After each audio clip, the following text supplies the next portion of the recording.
가린 바이블 성경 공부를 시작하겠습니다. 네, 오늘은 10장 12절부터 22절까지를 공부해 보겠습니다. 이스라엘아, 내 하나님 여호와께서 내게 요구하시는 것이 무엇이냐? 곧 내 하나님 여호와를 경외하여 그의 모든 도를 행하고 그를 사랑하며 마음을 다하고 뜻을 다하여 내 하나님 여호와를 섬기고 내가 오늘 내 행복을 위하여 내게 명하는 여호와의 명령과 규례를 지킬 것이 아니냐?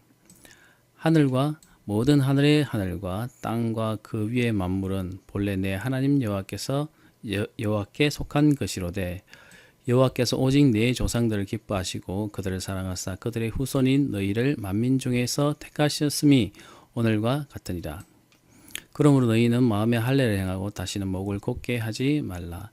너희 하나님 여호와는 신 가운데 신이시며 주 가운데 주시오 크고 능하시며 두려우신 하나님이시라. 사람을 외모로 보지 아니하시며 뇌물을 받지 아니하시고 고아와 과부를 위하여 정의를 행하시며 나그네를 사랑하여 그의 떡과 옷을 주시나니 너희는 나그네를 사랑하라. 전에 너희도 애굽 땅에서 나그네 되었음이니라. 내 하나님 여호와를 경외하여 그를 섬기며 그에게 의지하고 그의 이름으로 맹세하라. 그는 내 찬송이시요 내 하나님이시라. 내 눈으로 본 이같이 크고 두려운 일을 너를 위하여 행하셨나니라. 애굽에 내려간 네 조상들이 겨우 70인이었으나 이제는 내 하나님 여호와께서 너를 하늘의 별같이 많게 하셨나니라.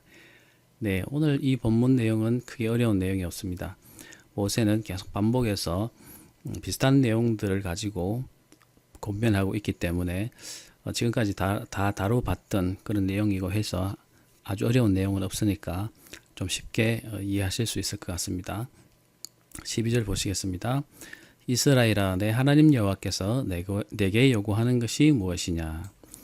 자, 이스라엘을 부르면서 하나님 여호와께서 이스라엘 너희들에게 요구하는 것이 무엇이겠느냐? 이렇게 질문을 하면서 답변을 하는 이런 형태로 말하고 있는 장면이죠. 12절 보면은 곧 내 하나님 여호와를 경외해서 그의 모든 도를 행하고 그를 사랑하며 마음을 다하고 뜻을 다하여 여호와를 섬기고 또 오늘 내 행복을 위하여 내게 지금 명하는 여호와의 명령과 규례를 지킬 것이 아니냐. 지키는 그것이지 않겠느냐. 이렇게 묻고 답을 하고 있습니다.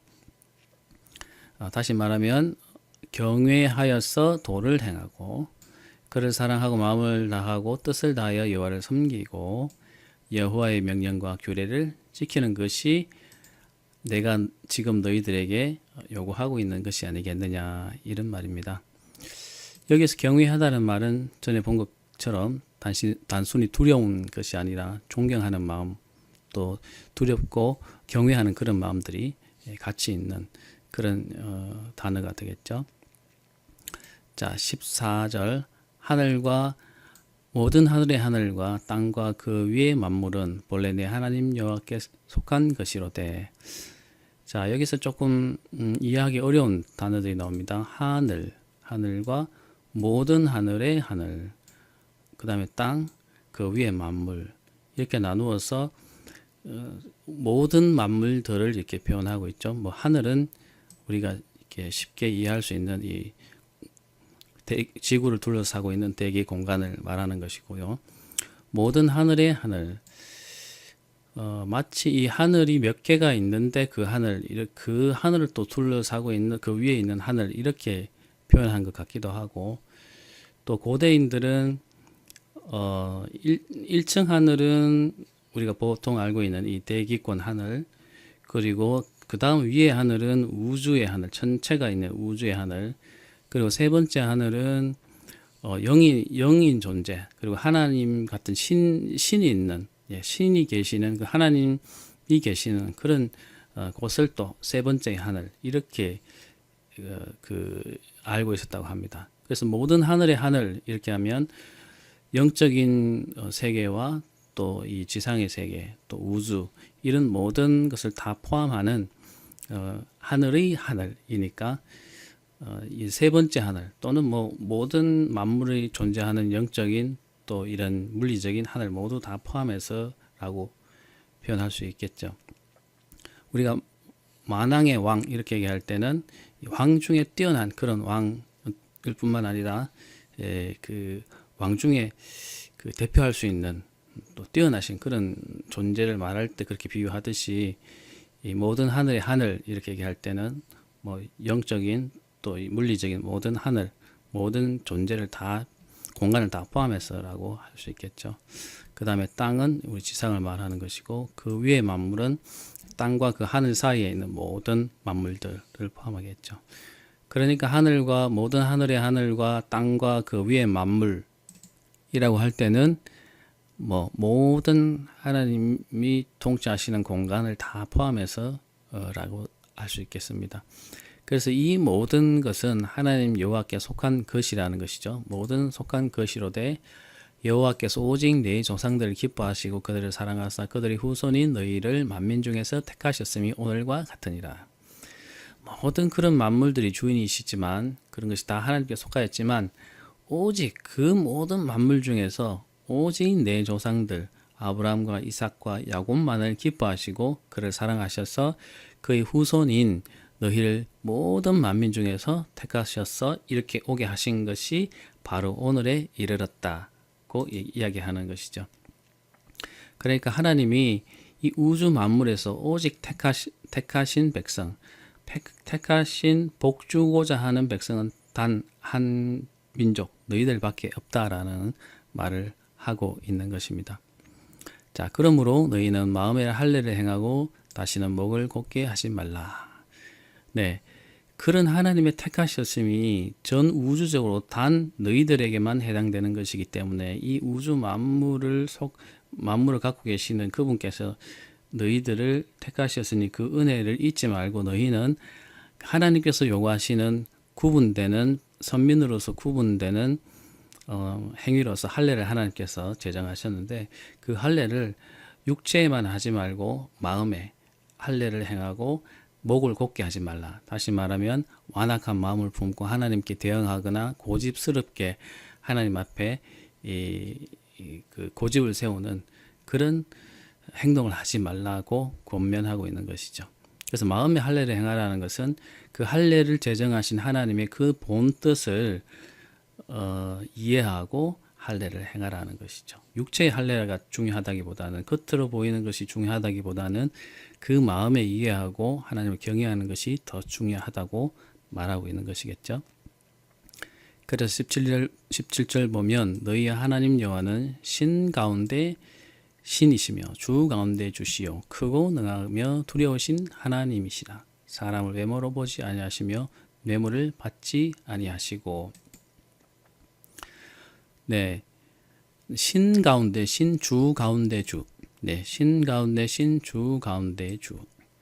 그러니까 신 가운데 신이라는 것은 모든 신 위에 뛰어나신 신이고 주라고 하는 것은 주 가운데 가장 뛰어나신 주시라는 뜻인데, 그럼 신들이 많다는 뜻인가요? 그럼 주가 많다는 뜻인가요? 네, 실제로 신이나 그 만물의 주는 존재하지 않지만 그렇게 불리는 그런 우상들을 포함해서 신으로 여겨지는 모든 그런 신들 가운데도 하나님께서 어뜸되시는 분이라는 뜻이죠. 주 가운데 주도 그런 뜻이죠. 우리가 비유라고 하는 것은 그 비유의 그 본래 하고자 하는 그 비유의 의미를 파악하면 되지, 그것이 사실이냐 아니냐, 그것이 정확한 비유냐 아니냐를 우리가 따져서는 안 됩니다. 예를 들어서 하나님을 왕 중의 왕이라고 얘기할 때는 왕 중에는 그 쿠데타가 일어나서 폐위되기도 하고 죽기도 하는 그런 존재잖아요. 그러면 하나님도 그러실 수 있다는 뜻인가요? 왕이니까. 인간 세계에서 그런 일이 일어나지만 왕 중에 왕이라고 얘기할 때는 그 왕으로서의 어떤 권위나 어떤 위엄을 나타내기 위해서 그렇게 말할 뿐이지 그 왕의 어떤 그런 이미지를 그대로 다 갖고 와서 비유하고 있는 건 아니라는 것이죠. 그래서 신 가운데 신이라고 했을 때 하나님도 신이고 우상도 신이고 이런 뜻이 아니고 신으로 여겨지는 그런 어떤 것들이 헛것이지만 그 중에 하나님이 그 가운데 가장 뛰어나신 분이다라는 뜻이지 하나님도 그런 우상 중에 하나라는 뜻이 아니겠죠. 주 가운데 주도 같은 의미겠죠. 그래서 하나님 여호와는 신 가운데 신이며 주 가운데 주시요 크고 능하시며 두려우신 하나님이시라. 두려우신 신이시라 이런 뜻이죠. 그래서 하나님은 외모로 보지 아니하시며 뇌물을 받지 아니하시고, 참 이것은 중요한 의미이겠습니다. 그 당시 사람들에게는. 왜냐하면 외모로 보지 아니하고 뇌물을 받지 아니하신다는 것은 그 당대의 우상들은 사람의 권위나 권력이나 재산이나 어떤 외모로 보고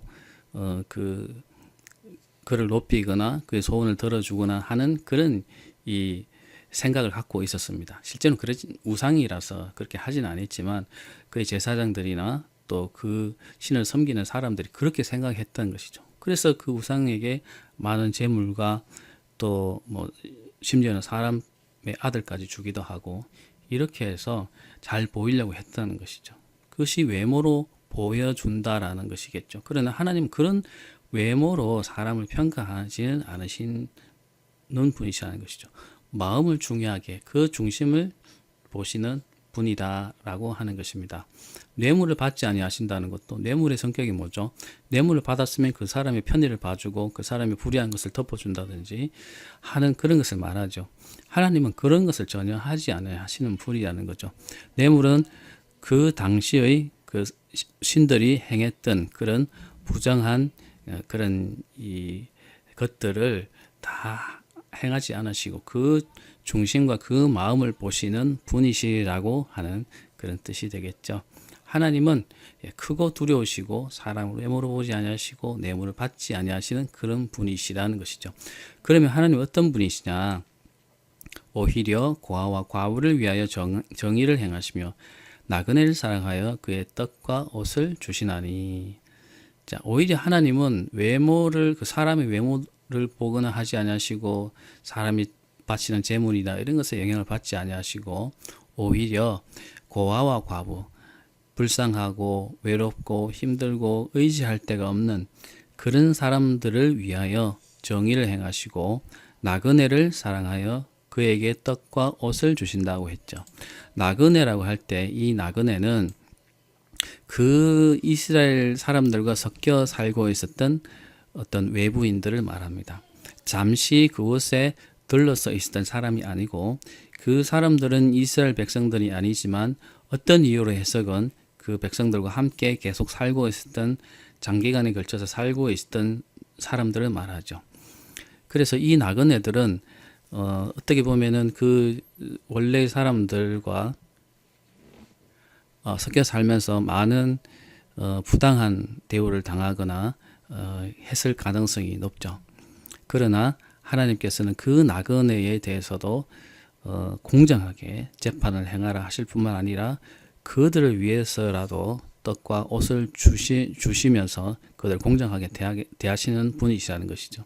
정의를 행하시고 나그네들도 그들에게 동일하게 은혜를 베푸시는 분이라는 뜻은 하나님께서는 그런 약한 자들의 하나님, 동일한 하나님이고 그들 위해서도 재판의 정의나 이런 것들 동일하게 행하시는 분이시라고 하는 것입니다. 사실 그 당시에 다른 외부의 신들과는 전혀 다른 그런 인애를 가지신 하나님이시라는 뜻이죠. 자, 너희는 나그네를 사랑하라. 전에 너희도 애굽 땅에서 나그네 되었습니다. 네, 여기서도 부연 설명을 하고 있죠. 나그네라고 하는 여기 나그네를 사랑하여 그에게 떡과 옷을 주신다라고 했는데 이 나그네에 대해서 설명하고 있습니다. 이 나그네라고 하는 뜻은 그곳에서 같이 우거하고 있는 외부 객을 말하는 것이죠. 임시적으로 있는 것이 아니라 계속적으로 같이 머무르고 있는 사람들 포함해서 다 말하는 것입니다. 왜냐하면 애굽 땅에서 430년 동안 그곳에서 있을 때 그때도 너희들도 나그네였다고 하는 것이죠. 그들과 동화되어서 애굽화되지 않고 자기들의 문화와 어떤 색깔을 지키면서 그곳에서 계속 있었던 사람들이니까 모세는 애굽 땅에서 이스라엘 백성들이 나그네였다 이렇게 말하는 것입니다. 너희들도 애굽 땅에서 나그네였으니 너희들 중에 같이 있는 나그네들 외지인들을 너희들이 보살피고 사랑해 주어라 라고 하는 것이죠. 20절 내 하나님 여호와를 경외하여 그를 섬기며 그에게 의지하고 그의 이름으로 맹세하라. 네, 하나님 여호와를 경외해서 섬기고 그를 의지하면서 그의 이름으로 맹세하라. 그의 이름으로 맹세하라고 할 때는 중요한 맹세를 해야 될 때는 어떤 우상의 이름으로 맹세하기도 하고 다른 이름으로 맹세하기도 했답니다. 당시에 이방인들은.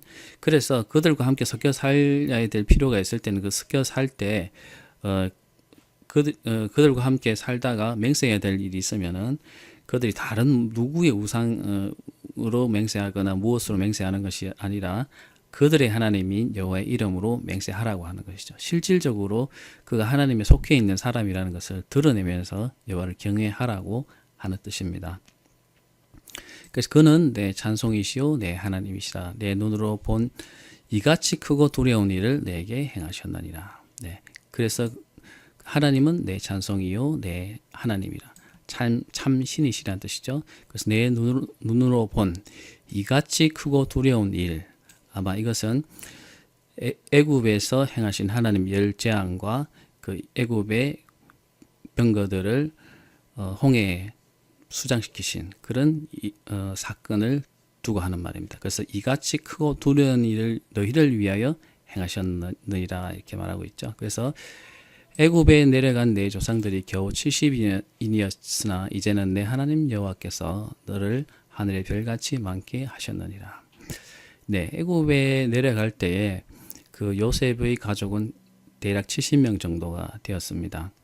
그렇지만 430년 동안 400년이라는 시간이 지나는 동안에 대략 200만 정도 전후가 되는 사람들이 이집트를 탈출하게 되는데 70명의 인원으로서 200만이 되는 것은 산술적으로 불가능하다고 할 수 있습니다.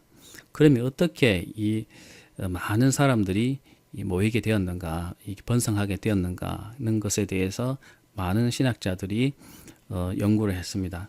그래서 가장 많이 받아들여지고 있는 설 중에 하나는 이집트에는 많은 건축 사업을 하고 뭐 관계 사업을 한다든지 이렇게 건축을 하거나 또는 큰 건물을 짓고 이 토목 공사를 해야 되는 일들이 많았습니다. 그렇기 때문에 노동력을 필요로 했겠죠. 그래서 이 노동력을 제공받기 위해서 그 당시에 그 인근을 떠돌던 많은 사람들을 받아들이거나 내지는 노예로 잡아오거나 또는 그렇게 자발적으로 오는 사람들을 받아들여서 그들의 노동력을 이용해서 그런 건축 사업들을 많이 했습니다. 그래서 그렇게 왔던 사람들을 하피루라고 하는 이름으로 불렀고 그 하피루들 중에는 요셉의 가족들이 상당한 부분을 차지하고 있는 그런 그 군들의 사람들이 하피루로 불리게 되었죠. 그래서 이 하피루들이 사실은 모세의 그 영도 아래에서 탈출하게 되는데 요셉의 가족들뿐만 아니라 그때 하피루로 들어와 있던 많은 이민족들도 함께 나오게 되었습니다. 그래서 꼭 그 이스라엘 백성 중에 지금 있는 같이 거하고 있는 이 사람들은 다 이스라엘 그 같은 혈통의 사람들이 아니라 하피루로 같이 건축 사업에 토목 사업에 동원되었던 이집트의 노예 생활을 했던 그 일단의 무리들이 다 같이 나온 것이기 때문에 그들 중에는 나그네들이 많았다고 우리가 볼 수 있는 것이죠. 그래서 그 전체 인구가 대략 한 200만 정도로 우리는 보고 있는 것이죠. 이 설이 가장 요즘은 최근에는 지지를 많이 받고 있고 합리적인 설명으로 받아들여지고 있습니다. 그래서 하나님이 아브라함과 이삭과 야곱에게 별같이 많은 후손을 주겠다라고 했던 그것을 지키시기 위해서 사실은 이집트로 들어가게 하셨고 그 400년 동안에 많은 후손들을 가지게 하셔서 나오게 하셨던 것이죠. 사실 이집트에는 그래도 많은 먹을 것이 있었기 때문에 자손들이 번성하기에는 그래도 많은 식량을 공급받을 수 있었기 때문에 그냥 광야에서 그 백성들이 어떤 땅이 없이 정처 없이 떠돌면서 그렇게 번성할 수는 없었던 것 같습니다. 그래서 하나님께서는 자신의 약속을 이루기 위해서 아마 이집트로 그 요셉의 가족들을 들여보내시고 거기에서 많은 숫자로 불어나게 하셔서 그들을 데리고 나오신 그런 이유로 보는 시각들이 지배적입니다. 아무튼 하나님께서는 겨우 70명의 사람이 들어갔지만 나올 때는 하늘의 별같이 무수히 많은 대략 200만이나 되는 사람들을 불러내셨다라고 하는 것이죠. 왜냐? 하나님께서 능력이 있으셔서 하나님께서 그 약속을 지키시기 위해서 그렇게 하셨다고 모세는 말하고 있는 것입니다. 자, 그러면 또 다음 시간에 공부해 보도록 하겠습니다.